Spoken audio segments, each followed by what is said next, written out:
Hey everybody, my name is Marcus, and in this video I will show you a simple way how we can easily add PayPal button in Wix. So let's start. The first thing you want to do is just be in Wix here and then just like click add and just right here like PayPal, right? And you're gonna see PayPal buttons here, and you're going to be in button and PayPal buttons, and you can like really choose like PayPal buy or PayPal donate. It's like up to you. You can also like add an app here and click here. So what I'm going to do, I will just edit, and now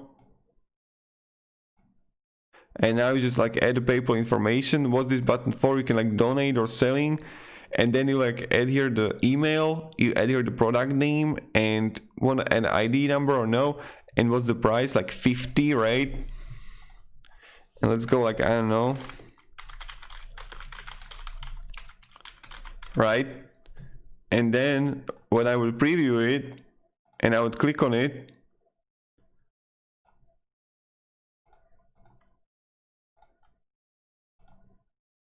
publish the website, I'll just publish it and I'll preview it. Okay, view website,